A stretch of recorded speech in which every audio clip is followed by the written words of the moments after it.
Selamat siang Tribuner, kembali lagi bersama saya Dian Amelia dalam program Live on the Spot Tribun Timur. Program ini menayangkan live on the spot bersama jurnalis dari berbagai daerah.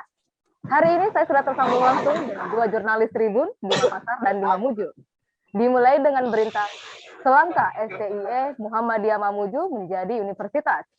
Bagaimana penjelasan Ketua STIE Muhammadiyah Mamuju Mukhtar? Sudah ada rekan kami Nur Hadi yang akan melaporkan langsung di Mamuju. Nur Hadi, dipersilakan. Ya baik, terima kasih Dian. Selamat siang Tribuners dimanapun Anda berada. Saat ini saya sedang berada di area kampus STIE Sekolah Tinggi Ilmu Ekonomi Muhammadiyah Kabupaten Mamuju. Saya akan melaporkan bagaimana perkembangan atau proses STIE Muhammadiyah dalam mempersiapkan beralih status menjadi universitas. Saat ini manajemen atau sivitas Akademi STIE Muhammadiyah Mamuju sedang melakukan proses evaluasi terakhir atau proses verifikasi dokumentasi sebelum SK penetapan STIE Muhammadiyah Mamuju menjadi universitas diterbitkan oleh Kementerian Pendidikan dan Kebudayaan Republik Indonesia. Menurut penjelasan Ketua STIE Muhammadiyah Mamuju, Mukhtar, ada 3 aspek yang akan diverifikasi pada tahap akhir sebelum STIE ditetapkan menjadi universitas. Pertama dari aspek umum mengenai SDM, yakni dosen dan tenaga kependidikan, termasuk sarana dan prasarana kampus.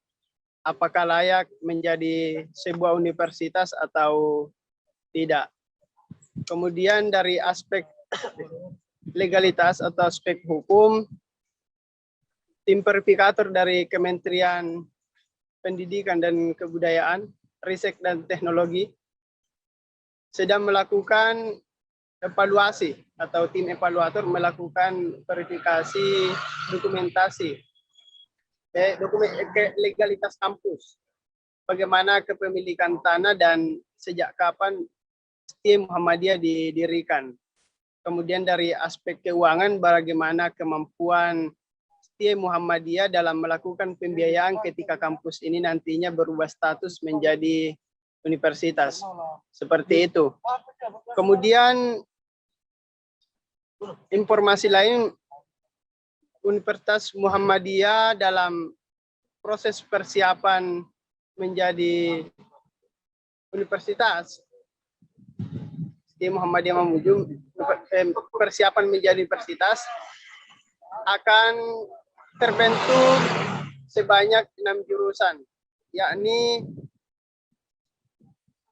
jurusan peternakan, agribisnis pertanian, teknologi hasil perikanan, kemudian manajemen sumber daya perairan, kemudian jurusan yang saat ini sudah ada yang sudah berjalan yakni manajemen dan ekonomi pembangunan.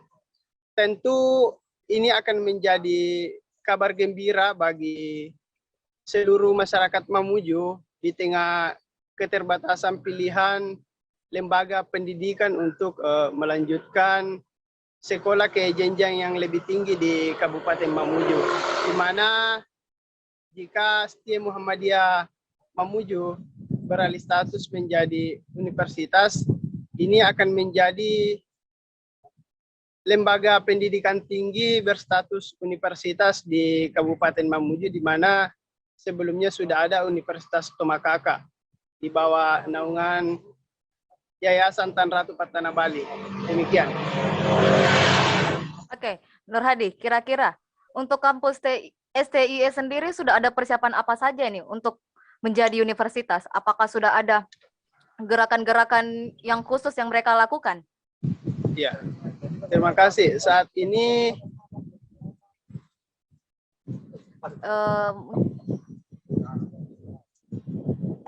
saat ini saya sedang bersama Ketua STIE Muhammadiyah Mamuju, Mukhtar, bisa menjelaskan secara detail bagaimana saja persiapan STIE Muhammadiyah Mamuju untuk beralih status menjadi universitas, bagaimana kesiapan dari segi sarana dan prasarana, kemudian SDM, bagaimana legalitas hukum kampus ini, kapan didirikan, dan bagaimana kemampuan keuangan untuk membiayai nantinya setelah beralih status menjadi universitas. Saya persilahkan kepada Bapak Mukhtar untuk menjelaskan lebih detail kepada Tribuners.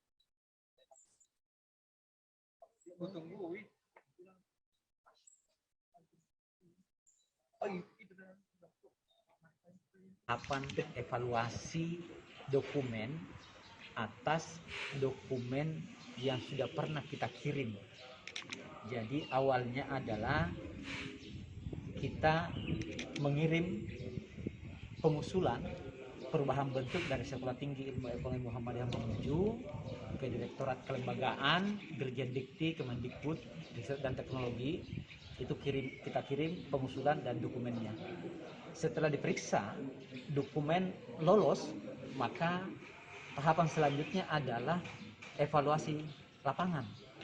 Jadi semestinya Ditjen Kelembagaan dan tim evaluator itu datang ke sini, namun karena kondisi baik boleh jadi karena COVID-19 juga kondisi Mamuju sempat kami laporkan bahwa beberapa hotel juga hancur, sehingga diambil keputusan untuk dilaksanakan evaluasi virtual, dokumen secara daring.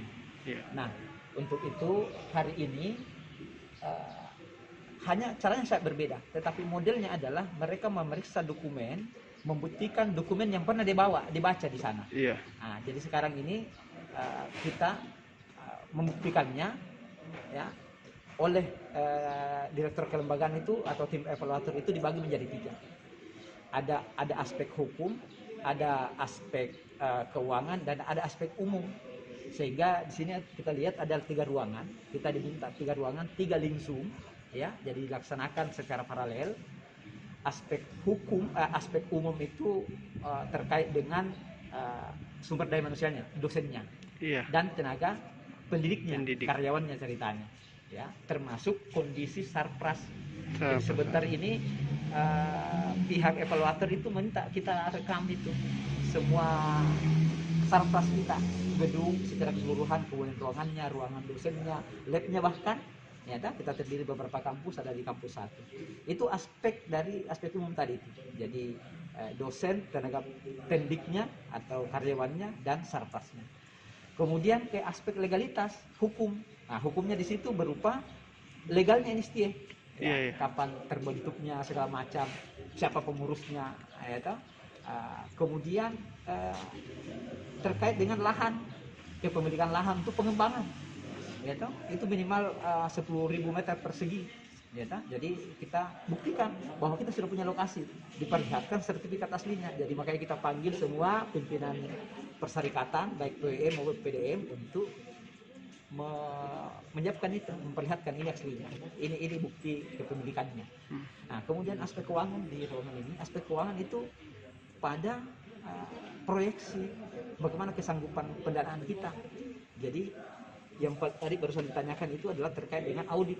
Ya, kita sudah diaudit oleh lembaga audit publik eksternal itu 3 tahun terakhir. Ini diperlihatkan, termasuk dengan kesanggupan membiayai.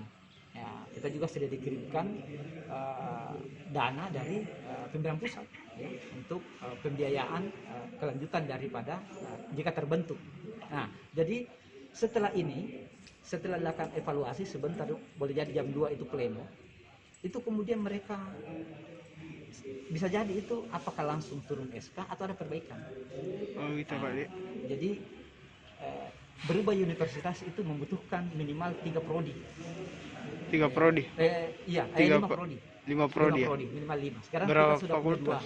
Ya, ada ekonomi pembangunan dan manajemen, ini sudah 2. Kalau mau berubah bentuk itu harus nambah 3. Nah, sekarang ini kan 5 kita usul. ternyata hanya 4 yang lolos secara dokumen. Apa saja itu, Pak? Nah, pertama itu adalah perencanaan wilayah dan kota, ini yang tidak lolos ini secara dokumen. PBK ya? Ya, PBK, perencanaan wilayah dan kota. Yang lolos yang sudah di asesmen sekarang ini adalah peternakan, agribisnis, teknologi hasil perikanan, dan manajemen sumber daya perairan. Universitas itu ada pembagian, ada eksakta, ada non eksakta. Iya. Ekonomi pembangunan dan manajemen itu kan sudah non eksakta, jadi ini kita lebih kepada eksakta yang 4 ini. Nah, ketika 4 ini lolos, itu atau satu saja tidak lolos misalnya, tetap bisa jadi universitas karena sudah cukup 5. Iya. Ya, tapi kita berharap lolos semua 4. Iya. Jadi berapa fakultas nanti rencananya awalnya? Kalau lolos semua ini kita sudah tulis itu di ruangannya ada 3 fakultas. Fakultas jadi, apa? untuk di sini fakultas ekonomi bisnis sebagai kampus utamanya. Ya. Iya. Nah, kemudian di kampus 1 itu fakultas teknik, ya, teknik dan peternakan dan agribisnis. Nah, itu agribisnis dan peternakan itu digabung, kemudian teknologi hasil perikanan dan itu kita gabung lagi menjadi 2. Jadi yang baru akan ada 2 yang baru fakultas. Oh iya. Itu Pak. Prosesnya. Jadi ini baru asesmen lapangan. Oh, baru asesmen ya, Pak. Apakah secara dokumen kita sudah lolos, sudah memenuhi syarat, tetapi sekarang membuktikan ya, ya jangan sampai bohong ya, ya makanya kita hanya menyiapkan saja dokumen. Alhamdulillah kami sangat optimis bahwa kami mampu membuktikan semua apa yang kita kirim. Oh ya, gitu Pak. Semua dukungan, datang semua tokoh-tokoh perserikatan ini yang memberikan dukungan, termasuk kita undang pemerintah daerah.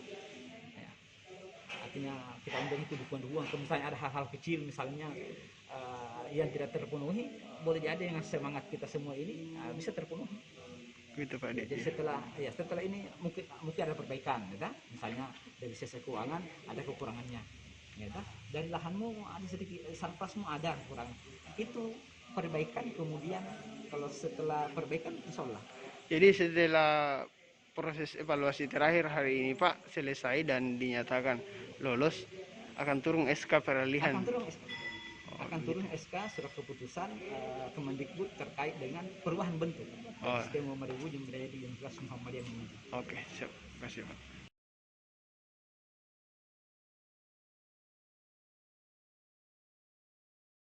Tribun Mamuju.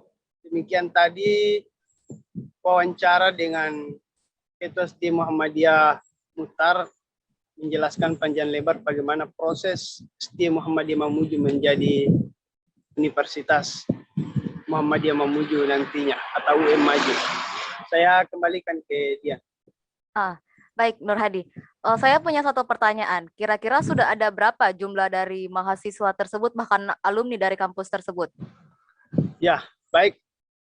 Dian, untuk informasi tambahan kepada Tribuners, saat ini STIM Muhammadiyah Mamuju telah memiliki 1.112 mahasiswa yang terdiri dari 2 jurusan, yakni manajemen ekonomi terdiri 859 mahasiswa, kemudian ekonomi pembangunan sebanyak 253 mahasiswa. Nah, untuk alumni sendiri sejak Muhammadiyah Mamuju berdiri pada tahun 1997 sudah mencetak sebanyak 2.977 alumni, dan STIM Muhammadiyah Mamuju sudah terbukti mencetak alumni-alumni berkualitas. Terbukti Ketua DPRD Sulawesi Barat Haja Suraida Suhardi dan Ketua DPRD Mamuju Aswar Ansari Hapsi, keduanya adalah alumni terbaik STIM Muhammadiyah Mamuju. Demikian, Dian. Oke, baik. Terima kasih Nur Hadi atas waktunya. Selamat bertugas kembali. Ya, selamat. Baik, kita akan rehat sejenak. Jangan kemana-mana. Tetap bersama saya, Dian, dalam Live Report on the Spot Tribun Timur.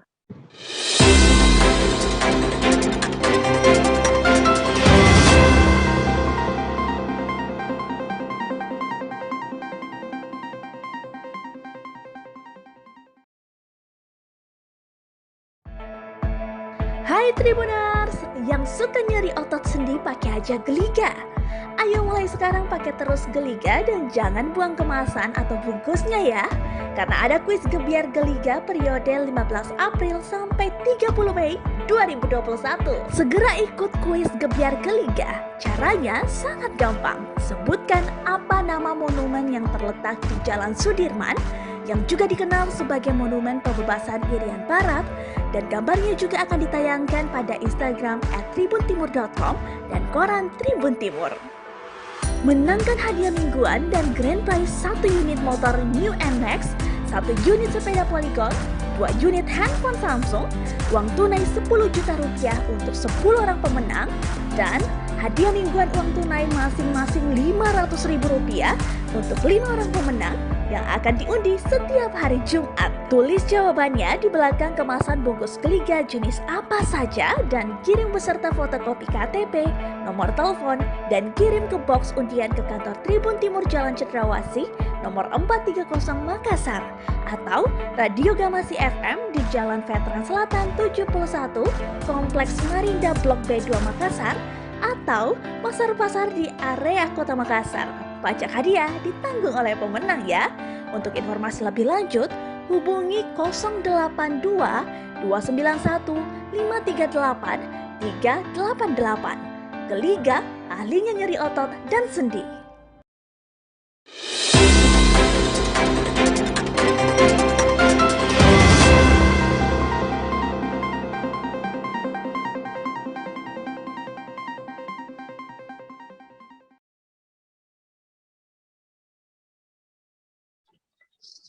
Baik, kembali lagi bersama saya Dian Amelia dalam program Live Report on the Spot Tribun Timur. Kita akan masuk dalam berita kedua dengan berita aksi unjuk rasa Hardingnas. Bagaimana penjelasannya? Sudah ada rekan kami Emba yang akan melaporkan langsung dari Makassar. Emba, dipersilahkan laporkan keadaan yang saat ini berlangsung. Ya baik, saat ini saya berada di Jalan Sultan Alauddin, tepatnya di depan kampus Universitas Islam Negeri Alauddin. Seperti diketahui, kemarin pada saat Hari Pendidikan Nasional, sekitar 50-an mahasiswa dari Universitas Islam Alauddin Makassar menggelar aksi unjuk rasa tepat di lokasi saat ini saya berdiri. Dapat saya gambarkan saat ini suasana di lokasi ini tampak masih ramai lancar dan bekas bahan yang dibakar kemarin pada saat unjuk rasa masih terlihat. Informasi yang saya peroleh sejauh ini akan kembali digelar aksi unjuk rasa untuk menyikapi unjuk rasa kemarin yang berakhir dengan pembubaran oleh polisi. Selain dibubarkan, salah satu dari anggota pengunjuk rasa juga diamankan oleh pihak aparat kepolisian dari Polrestabes Makassar. Unjuk rasa itu sendiri dalam tuntutannya ada beberapa poin, diantaranya yaitu terkait dengan pendidikan atau biaya pendidikan yang diidam-idamkan para mahasiswa, yaitu menggratiskan biaya pendidikan, namun hari ini sampai hari ini itu belum berlaku menyeluruh. Selain itu, mahasiswa juga menyuarakan untuk tidak terjadi komersialisasi pendidikan. Ini dianggap memberatkan mahasiswa, khususnya orang tua mahasiswa yang berada di kampung. Dapat saya kabarkan saat ini sesuai dengan agenda yang saya peroleh sebelumnya, akan digelar aksi unjuk rasa oleh seratusan mahasiswa dari UIN menyikapi pembubaran oleh aparat kepolisian Minggu kemarin. Dalam pembubaran itu juga oleh mahasiswa menganggap terdapat aksi kekerasan yang dilakukan oleh aparat kepolisian. Namun hingga siang ini pukul 14.50 WITA ini pengunjuk rasa yang rencananya akan kembali menduduki Jalan Sultan Alauddin belum terlihat, begitupun dengan aparat kepolisian. Demikian, Dian. Ya, mungkin ada sedikit informasi-informasi kenapa para polisi memukul para unjuk rasa? Apakah ada sesuatu yang anarkis setelah terjadi? Boleh dijelaskan sedikit, Mbak? Ya. Jadi kemarin itu mulanya aksi unjuk rasa Hardiknas oleh mahasiswa UIN berlangsung damai. Mahasiswa silih berganti berorasi, lalu membakar ban di badan jalan. Lambat laun aksi berlangsung, suasana Jalan Sultan Alauddin mulai melambat akibat pendudukan separuh badan jalan oleh pengunjuk rasa yang mengakibatkan kemacetan mengular hingga ke depan lapas, bahkan hingga ke pertigaan Jalan Anyeselan. Mungkin atas dasar itu pihak aparat kepolisian kemudian mengambil tindakan tegas untuk bagaimana membubarkan pengunjuk rasa. Namun dalam pembubaran itu, dari beberapa video yang saya peroleh, sempat terjadi gesekan antara pengunjuk rasa dengan polisi yang kemudian berujung pada satu orang diamankan oleh pihak aparat. Kembali, Dian. Oke, untuk saat ini bagaimana perkembangan situasi di sana, Mbak? Saat ini masih terlihat lengang, kendaraan ramai lancar. Untuk pengunjuk rasa sendiri yang tadinya direncanakan tiba pada pukul 14.30 sampai dengan 14.52 ini belum terlihat. Begitu juga dengan aparat keamanan baik dari Polsek Tamalate ataupun Polrestabes Makassar juga belum ada yang terlihat. Demikian, Dian. Belum ada yang terlihat. Artinya apakah itu akan ditunda atau bagaimana? Untuk informasi update terbaru dari mahasiswa, beberapa informasi yang masuk, infonya sementara masih mengumpulkan massa di sekretariat mereka, namun hingga saat ini belum sampai ke titik rencana aksi yang akan dilangsungkan di depan kampus UIN Alauddin Makassar ini. Oke, baik. Kira-kira masa yang akan dikumpulkan itu sekitar berapa orang dari informasi tersebut? Dari rencana awal, dari informasi yang disebar Minggu malam, itu ada sekitar 100-an mahasiswa yang akan menggelar unjuk rasa di Jalan Sultan Alauddin ini. Kemudian perangkat yang digunakan itu dicantumkan di antaranya bom bekas, megafon, dan perangkat aksi lainnya. Adapun tuntutannya ialah menuntut aksi kekerasan terhadap pengunjuk rasa kemarin yang diamankan satu orang. Kemudian dalam tuntutannya juga mereka menuntut agar Kapolrestabes dan Kasat Intel itu dievaluasi. Demikian, dia. Oke, baik. Terima kasih, Mbak, atas waktunya. Selamat kembali bertugas. Ya, terima kasih. Baik, demikian laporan berita hari ini. Jangan lupa saksikan terus live report on the spot pukul 2 siang hanya di channel Tribun Timur. Sampai jumpa.